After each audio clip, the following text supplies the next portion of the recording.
আচ্ছা তুই ওকে ধর, আমি ধরবো, মইটাকে নিয়ে তোর বুদ্ধি থাকে না। যে এইখানে পাখিটা বসে আছে, ওই কোনায় দিয়ে বসে আছে।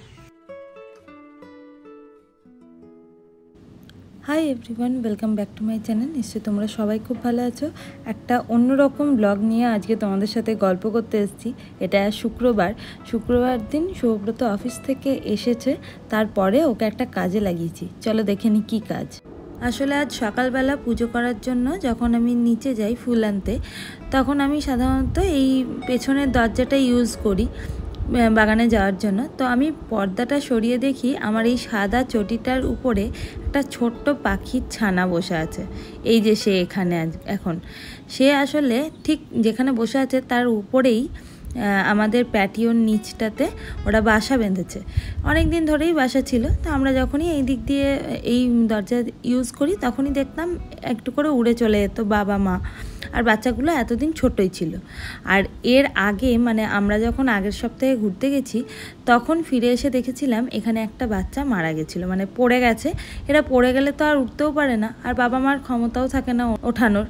তো পড়ে গিয়ে হয়তো আর উঠতে পারেনি, খেতে দিতেও পারেনি বাবা মা, সেজন্য মরে গেছিলো। তো সেই রকমই আজকে আরেকটা বাচ্চা এখানে পড়ে গেছে। শুভব্রতকে লাগিয়েছি ওই বাচ্চাটাকে তাদের বাসায় আবার তুলে দিতে।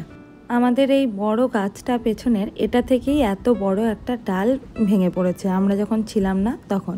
তো এতদিন এটা বাগানের মধ্যেই পড়েছিল। এবার শুভব্রত লেগেছিল ওই ডালটাকে কাটবে বলে, আর ও তো জানতো না। তো ও এসে ওটাকে কাটার জন্য এখানে নিয়ে এসছে। ততক্ষণে আমি দুপুরবেলা একটু শুয়েছিলাম। তো আমি উঠে তরবরিয়ে এসছি যে বাচ্চাটা ছিল ও কি চলে গেল। তারপরে এসে দেখছি সে ভয়ে চটি থেকে নেমে এরকম কোণে ঢুকে বসেছে। দাঁড়াও বাবু, ওই দেখ পাপা, পাপা বাচ্চু পাপা। প্রতি বছরই এই পাখিগুলো এখানটায় বাসা করে, আর নিচটা না বেশ নোংরা করে। এবছর ভেবেছিলাম আমরা আর বাসা করতে দেবো না, বাসা করতে এলেই তাড়িয়ে দেবো। আমরা যতক্ষণে তাড়াবার প্ল্যান করছি ওদের ততক্ষণে বাসা করে ডিম পাড়াও হয়ে গেছে। তো সেই জন্য আর এবছর কিছু করিনি। শুধু একটা পাখির বাসা না, অন্যদিকে আরেকটা পাখিও বাসা করেছিল। তারা অবশ্য সব খালি করে উড়ে চলে গেছে, শুধু পড়ে আছে বাসাটা। যাই হোক, শুভব্রত উঠে দেখছে যে ওখানে জায়গা আছে কিনা। আসলে বাসাটা এতই ছোট, আর তার মধ্যে অলরেডি আরও 2 না 3টে বাচ্চা পাখি বসে আছে, একটুও জায়গা নেই। ওই জন্যই মনে হয় এই পাখিটা পড়ে গেছে। এতক্ষণ তো প্ল্যানে ছিল যে বাচ্চাটাকে ওখানে উঠিয়ে বাকি কাজ সারবো। ওদিকে আমি বুজুর রান্নাও করতে শুরু করিনি, রাত্রেবেলা রান্নাও করতে হবে। আর এখানে শুভব্রত আজকে ভেবেছিল গাছের ডালটা কাটবে, সেদিকেও হলো দেরি। কারণ বাচ্চাটাকে নিয়ে এখন কোথায় কি করে রাখবো সেই নিয়ে পড়েছি আমরা এখন মহা ঝামেলায়। অন্য সাইডে আরেকটা যে বাসা ছিল সেই বাসাটা খালি হয়ে গেছে। তো প্রথমে বাবা হলো ওইখানেই রাখা হবে, সেখানেই শুভব্রত প্রথমে তুলে দিল ওটাকে।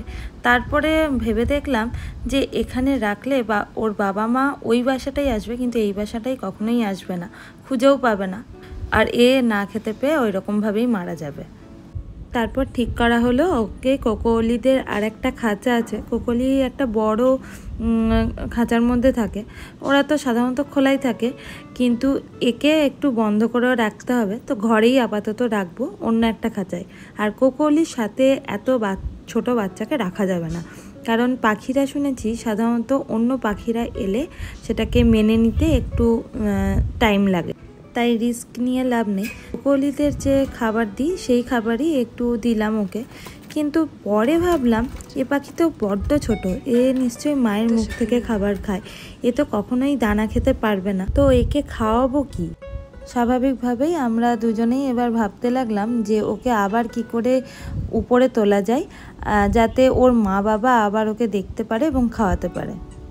শুভব্রত কিছুক্ষণ ভেবে চলে গেল গ্যারেজে, বলল আমি কয়েকটা জিনিস নিয়ে আসি তারপরে ব্যবস্থা করছি। আর আমি সামলাচ্ছি বুজুকে।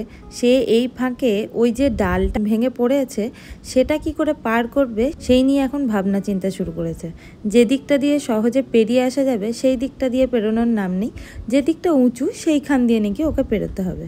যাই হোক, এইসব করতে করতে শুভব্রত দেখলাম একটা পাটা নিয়ে আসছে ছোট, সেটাকে ওর মেশিন আছে, এটা একটা স্টেপলার টাইপের মেশিন, সেইটা দিয়ে ওখানে আটকে দিচ্ছে। তোর এখনো খাবার হয়নি আর আমরা লেগেছি এখন পাখি রেস্কিউ করতে। কি করে যে ওটাকে করবো বুঝতে পারছি না। শুভব্রত গেল, ওই পাটাটা যেটা লাগিয়েছে সেটা ছোট হয়েছে, আর একটা বড় পাটা করে ওই যে অন্য পাখিদের যে বাসাটা সেটার উপর ওকে বসিয়ে ওখানটায় বসিয়ে দেবে, এরকম প্ল্যান।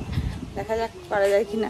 আর মা পাখিটা আর বাবা পাখিটা বারবার আসছে আর ঘুরে ঘুরে যাচ্ছে, ওরা তো ওঠাতে পারে না। না আমার এরকম করে আগের দিন 3 দিন আগে দেখলাম, আমরা যখন বেড়াতে গেছিলাম তখন এসে দেখলাম একটা মরে পড়ে আছে। দেখো এই যে এইখানে পাখিটা বসে আছে, ওখানটাতে বসে আছে, যেখানে দুটো পাটা করে দেওয়া হলো ওখানে একটা বাসা বসিয়ে দেওয়া হয়েছে অন্য পাখির। যদিও দেখি দেখি আঙুলটা ছাড়া,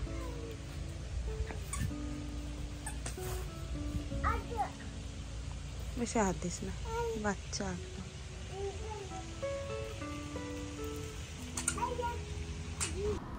একদম ছোট্ট পাখিটা।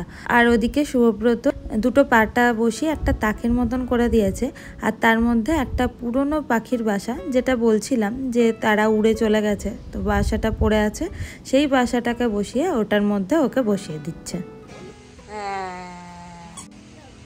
ব্যাস হয়ে গেছে, মিশন কমপ্লিট। এই যে মিশন কমপ্লিট হওয়ার পরে মা পাখিটা এসে দেখছে বাচ্চাটাকে, সকাল থেকে দেখেনি। সব শেষে যখন আমরা ওখানে ওকে বসিয়ে সরে এলাম তখন মা পাখিটা এসে এত আনন্দে চারিদিক ঘুরছিল, সে যেন মনে আরও আনন্দ লাগছিল। যাই হোক, চলো আজকে আমাদের এই ছোট্ট মিশনটা তো কমপ্লিট হলো, আর এর সাথে আজকের ব্লগটাও এখানে শেষ করছি। কেমন লাগলো তোমাদের এই ছোট্ট ব্লগটা কমেন্ট করে জানাতে ভুলো না, আর ভালো লাগলে অবশ্যই লাইক আর বন্ধুদের সাথে শেয়ার করে দিও। আর নতুন বন্ধুরা সাবস্ক্রাইব করতে ভুলো না। দেখা হচ্ছে নতুন একটা ব্লগে, ততক্ষণ খুব ভালো থেকো আর সাবধানে থেকো। টাটা।